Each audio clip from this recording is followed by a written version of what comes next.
A Russian-installed official in Ukraine's Kharkiv region says Kiev's forces outnumbered Russian and pro-Russian ones by 8 times during a lightning counter-offensive over the weekend, when Ukrainian forces overran the critical Russian supply hubs of Izium and Kupiansk.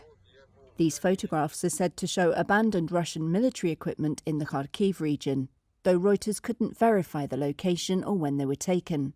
Moscow's worst defeat since its forces were driven back from Kiev has turned the tide in the 6-month-old war and stirred anger among some Russian pro-war commentators and nationalists. In what remains of Russian-held territory in the Kharkiv region, Vitaly Ganchev, the Russian-installed head of Moscow's occupation administration, acknowledged Ukraine's troops had broken through to the border. Ganchev has ordered the complete evacuation of civilians from the Russian-held parts of the province. He told Russia's state-owned Rossiya 24 television about 5,000 had escaped. We've made maximum effort to enable these people to leave as quickly as possible. But I know that Ukrainian formations and Western mercenaries are close to the border of the Russian Federation. The situation is becoming more difficult by the day and by the hour and is escalating. Ukraine's chief commander has said his troops have retaken more than 1,160 square miles. Reuters couldn't verify those numbers or the battlefield reports.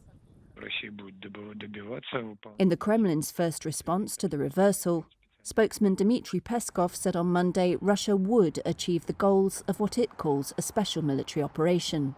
But nationalists are piling on the pressure, like Chechen leader Ramzan Kadyrov, an ally of President Vladimir Putin, whose troops have been at the forefront in Ukraine. Posting on the Telegram app, Kadyrov dismissed the loss of Izium and said Russia would recapture what was lost.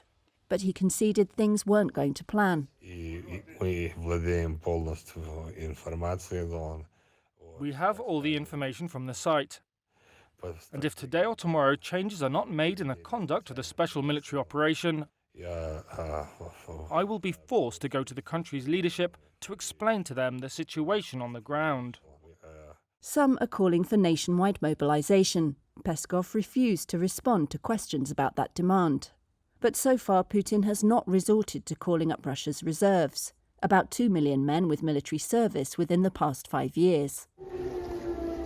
That would be to admit that what he casts as a limited military mission is in fact a full-scale war against a fellow Slav country that is going badly for Russia.